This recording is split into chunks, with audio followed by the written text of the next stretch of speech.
بسم اللہ الرحمن الرحیم. ناظرین السلام علیکم. ناظرین لائیو ٹرانسمیشن کے ساتھ میں ہوں شاہد رانا. ناظرین 47 سال قبل جب پاکستان میں پہلی جمہوری حکومت قائم ہوئی تو اس وقت کے وزیر اعظم نے ملک کی تاریخ میں پہلی مرتبہ یوم مزدور منائے جانے کا اعلان کیا اور اس کے ساتھ ہی EOBI, NIRC, بونسز اور مزدوروں کے لیے دوسری چیزیں عمل میں آئیں. یہ سب کچھ اس وقت کے وزیر اعظم جناب شہید ذوالفقار علی بھٹو نے کیا اور اس وقت روٹی کپڑا اور مکان کا نعرہ دینے والے بھی شہید ذوالفقار علی بھٹو ہی تھے. 77 سے لے کر آج تک جو نشب و فراز چلتے رہے اس میں جمہوری حق کی خاطر لڑنے والے اپنی جگہ پر ڈٹے رہے اور آج 16 فروری 2009 کو دوبارہ پیپلز پارٹی نے اسی روایت کو قائم رکھتے ہوئے مزدوروں کے حقوق کو اجاگر کیا ہے. اس سلسلے میں اسلام آباد میں ایک کانفرنس منعقد ہوئی جس میں سیف افریقی لیبر کانفرنس اسلام آباد میں منعقد ہوئی تو اس میں وزیر اعظم جناب سید یوسف رضا گیلانی نے بھی شرکت کی. ناظرین اس کانفرنس میں مزدوروں کے حوالے سے کیا بات ہوئی, کیا نئے لاہ عمل ڈیزائن ہوا, اس پر آج ہم بات کریں گے. ہمارے ساتھ موجود ہیں مہمان اس وقت جناب شاہ رخ عنایت صاحب, جوائنٹ سیکرٹری وزارت محنت اور افرادی قوت.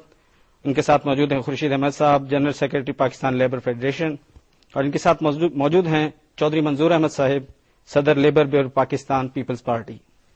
ناظرین اس سے پہلے کہ ہم مہمانوں سے گفتگو شروع کریں آئیے دیکھتے ہیں آج جو وزیر اعظم صاحب نے اسپیچ دی اس سیف افریقی لیبر کانفرنس میں, اس کا کچھ حصہ. موجودہ حالات میں ہمیں بیرونی اور اندرونی نوعیت کے بہت سے چیلنجز ہیں اور ہم نے ان چیلنجز کا مقابلہ کرنا ہے. یہ پولیٹیکل فورسز ہی ہیں جو مقابلہ کر سکتی ہیں اور وہ گورنمنٹس مقابلہ کر سکتی ہیں جن کو عوامی حمایت حاصل. جو عوامی حمایت حاصل نہیں ہو سکتی جن سے, وہ چیلنجز کا مقابلہ نہیں کر سکتے.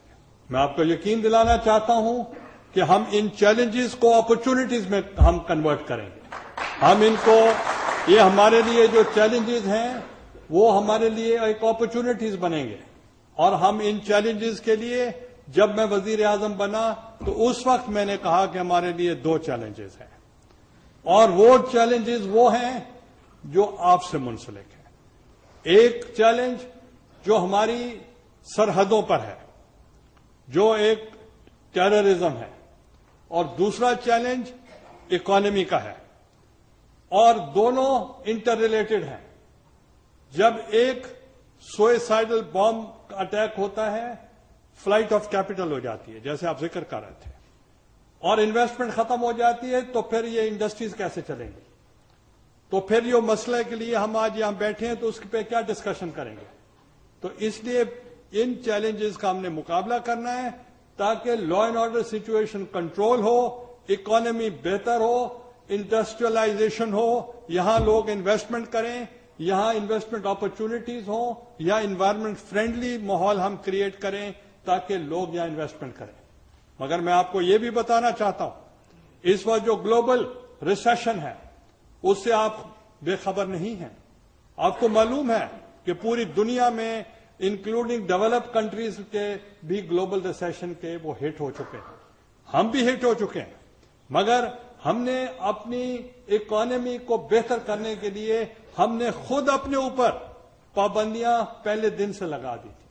ہم نے اپنی اکانومی کو, مانیٹری پالیسیز کو, فسکل پالیسیز کو, ہم نے اپنے جو ہماری بیلٹس تھے اس کو ٹائٹن کر دیا تاکہ ہم اکانومی کو بہتر کر سکیں. آج پوری دنیا میں ریسیشن کے باوجود مگر جو ایشیا ہے اس میں اور ہمارا ملک جو پاکستان ہے اس کا جو اکانومی جو ہے اس کا اپورڈ ٹرینڈ شروع ہو چکا ہے. تو یہ ایک بہت بڑی ایک بات ہے جس پہ ہم اکانومی کو بہتر سمت پر لے جانے کی کوشش کر رہے ہیں. اور جو IMF کے جو ہماری کنڈیشنالٹیز تھی ہم نے اپنا ٹارگٹ اچیو کر لیا ہے. اور انشاءاللہ جب یہ ریویو ہوگا اس کے بعد ورلڈ بینک بھی اور IMF بھی اور اس کے علاوہ جو ڈونرز ہمارے ممالک ہیں ان کو بھی ہماری وہ حمایت کرنی پڑے گی, چونکہ ہم جو جس چیلنجز کا ہمارا مقابلہ ہو رہا ہے, ہم فرنٹ لائن اسٹیٹ ہے جو ایک بارڈر پہ بیٹھے ہیں اور دنیا کے انٹرسٹ میں کی ٹو سکسیس جو اگر دنیا کی ہے تو وہ پاکستان پر منحصر ہے. اس لیے ان کو بھی یہ خیال رکھنا چاہیے کہ پاکستان کی معاشی طور پر وہ ان کو مدد کریں. پاکستان کی stability is in the interest of the whole world for peace, prosperity and progress. یہ ان کے لیے بھی ایک ضروری ہے کہ یہاں پاکستان کی معیشت کو بہتر کرنا چاہیے.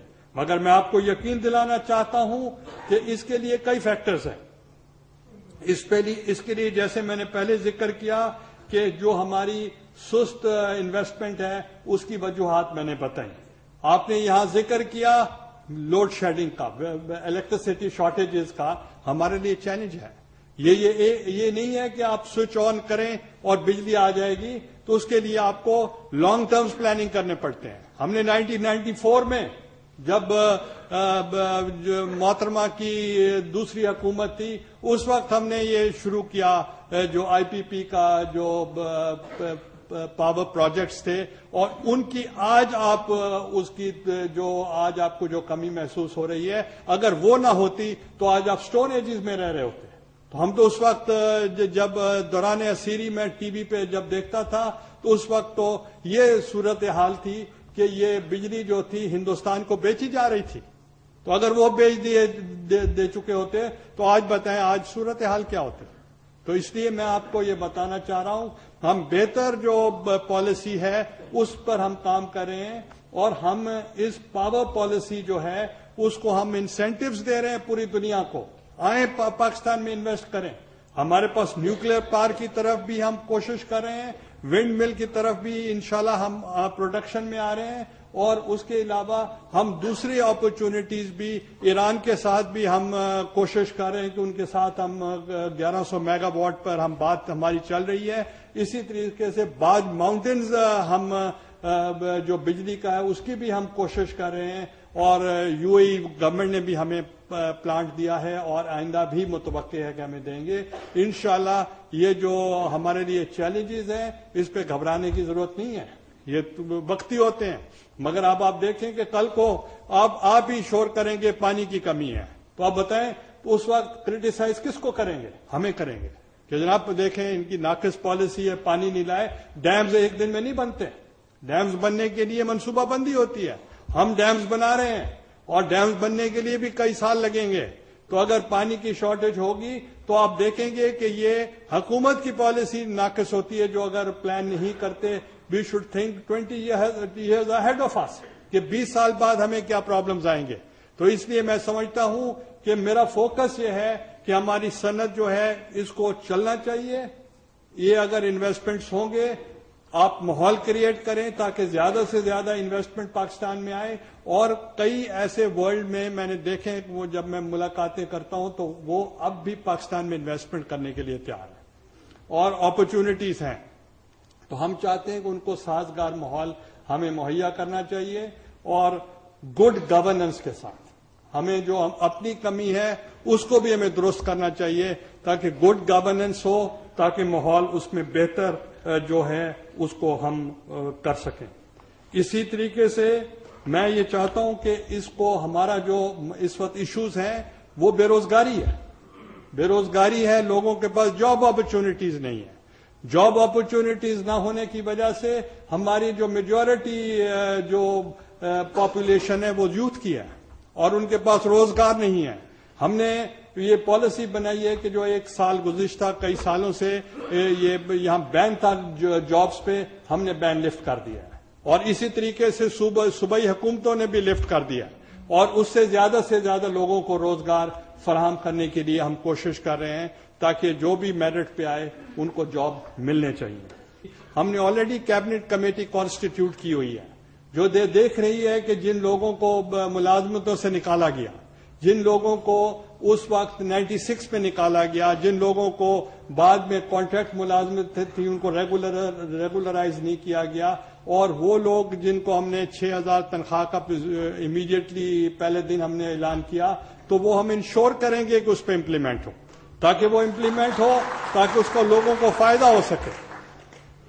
اسی طریقے سے میں سمجھتا ہوں کہ یہ جو آپ کا ڈائلاگ ہے ایشوز کا, اس کو ایک سوشل ڈائلاگ کے ساتھ بیٹھ کے ہم حل کر سکتے ہیں اور ہمیں کرنا چاہیے. اس کے لیے اس پہ اس یقین کے ساتھ کہ حکومت مزدوروں کے لیے خدمات فراہم کرنے والے اداروں جیسے EOBI، ورکرز ویلفیئر فنڈ اور سوشل سیکیورٹی انسٹیٹیوشن کی استعداد کار بڑھانے کی ہر ممکن کوشش کر رہی ہے، تاکہ ان کو ہم انسٹیٹیوشن کو مضبوط کریں تاکہ آپ اس سے زیادہ اس سے مستفید ہو سکیں۔ اس کے علاوہ بھی متعدد اقدامات کیے گئے ہیں جن میں متنازع قانون IRO 2002 کی تنسیخ، مزدور یونینز کی بحالی، کم سے کم اجرت، پینشن و شراکتی فنڈز میں اضافہ شامل ہیں۔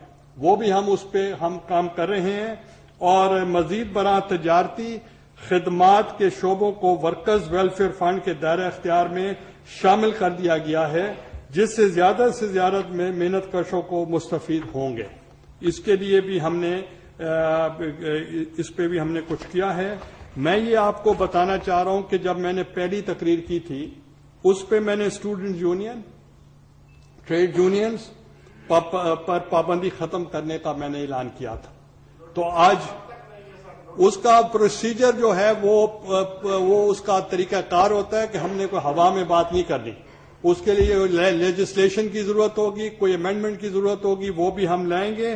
اور اس کا آج جو CBA میں ریفرنڈم ہو رہا ہے وہ بیسس وہی ہے، اسی بیسس کے اوپر وہ ہو رہا ہے، ورنہ کیسے ہو سکتا تھا۔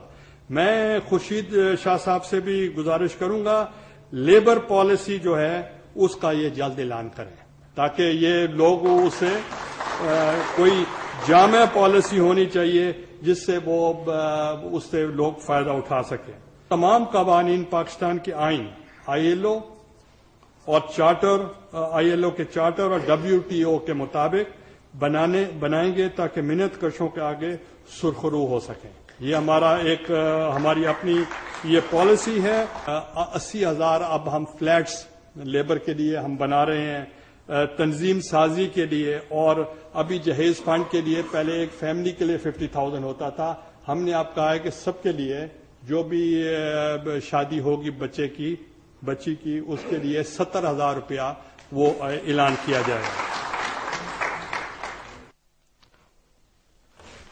جی ناظرین، آپ نے دیکھا کہ چیلنجز کو اپرچونٹیز بنایا جائے گا۔ شاہ رخ نصرت صاحب بتائیے ذرا کہ یہ جو سہ فریقی لیبر کانفرنس ہوئی ہے کیا سمجھتے ہیں، کیا مطلب ہے اس کا، تھوڑا سا اس کو واضح کیجیے، اور یہ 8 سال بعد منعقد ہوئی ہے، اس کی کیا وجہ ہے؟ سہ فریقی لیبر کانفرنس بنیادی طور پر ایک ایسا قومی مشاورتی فورم ہے جس میں آجر، اجیر، حکومت اور دیگر شعبۂ زندگی مل کر بیٹھتے ہیں اور ایسے اہم لیبر ایشوز پر بحث کرتے ہیں اور ایسی سفارشات مرتب کرتے ہیں جن سے مؤثر لیبر قوانین بن سکیں۔ 8 سال کا جو عرصہ ہے اس میں 2001 میں لاسٹ لیبر کانفرنس ہوئی تھی۔ اس کے بعد سے جسٹس شفیع الرحمان کمیشن مختلف صوبوں میں جا کے اور اس پہ کام کرتے رہے ہیں۔ اس حکومت کے آنے کے بعد سب سے پہلی ترجیح ان کی جو تھی وہ IRO 2002 کا ریپیل تھا، اور اس کے بعد انہوں نے سب سے پہلا کام جو کیا پاکستان ٹرائیپارٹائٹ لیبر کانفرنس منعقد کی۔ سر 45 ارب روپے کی آج بات ہوئی ہے کہ جو مزدوروں کے لیے وقف کیے ہوئے ہیں، کس طرح کس مد میں خرچ کیے جائیں گے اور کیا طریقہ کار ہوگا ان 45 ارب روپوں کے خرچ کرنے کا اس لیبر کانفرنس میں جو آج بہت شکریہ۔